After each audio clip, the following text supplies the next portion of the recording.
As we are welcoming spring, I'm sure this will be a very timely tutorial on painting cherry trees, but it can be applied to any trees really, even to green trees later, because the principles are the same when we want to build up volume in the foliage, when we want to bring the light in.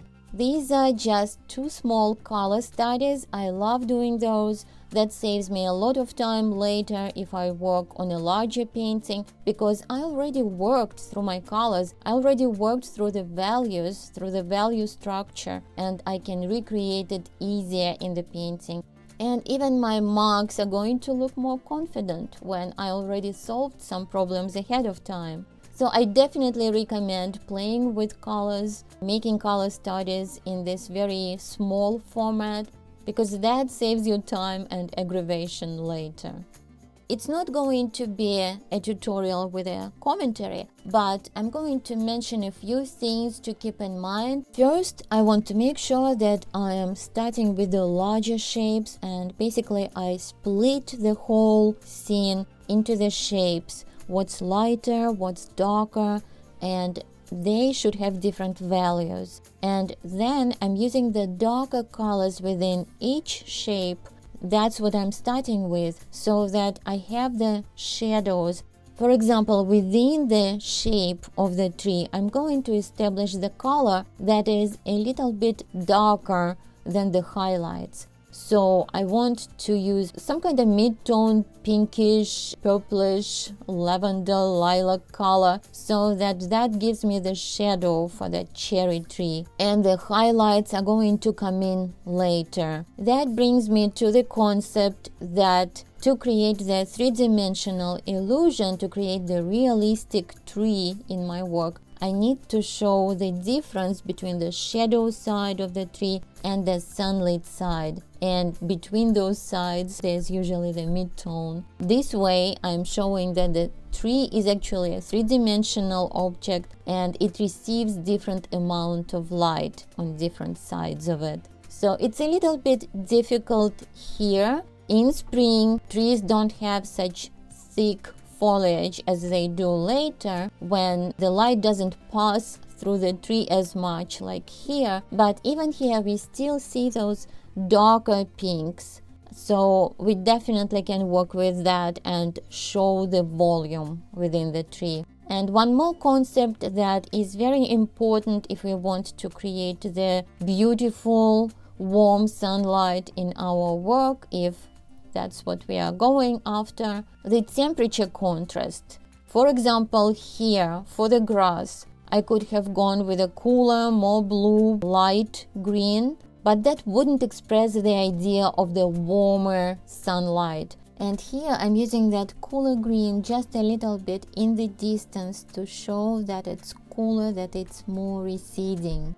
So when my lighter green has more yellow, has more orange in it, that just brings more energy, more of that warmth into the picture. You see that there are two pictures that I did here. They're very similar, but I rearranged some stuff, particularly in the second and the bottom one. So I removed that pine tree on the left. I just wanted the cherry tree, the pink, to be silhouetted against the blue, against the sky. So it just seemed like an interesting idea to try, because we don't really see much of that pine in the background on the left. So it's just kind of like an afterthought. So I didn't keep that. And feel free always to change the scene to come up with a better composition, or to try some things out, particularly in small color studies like this, because these are tiny and that allows me to easily check different variations, check different colors,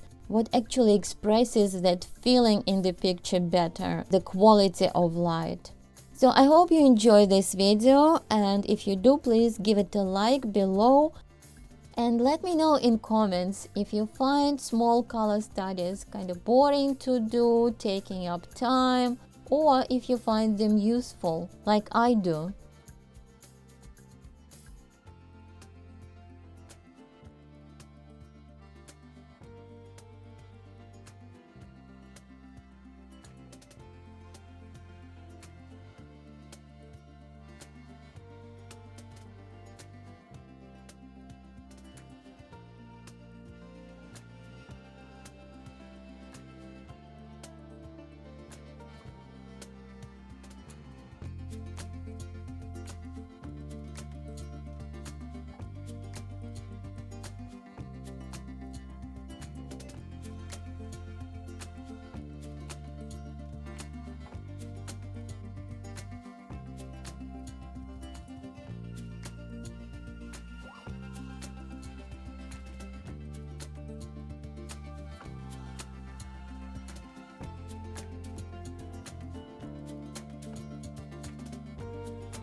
I hope you enjoyed this video. Please give it a like if you did. And I also hope that it will help you to paint those beautiful blossoming cherry trees, magnolia trees, and any other trees really. I have more videos here on YouTube about painting trees, so please check out the links in the comments in the description. Happy painting!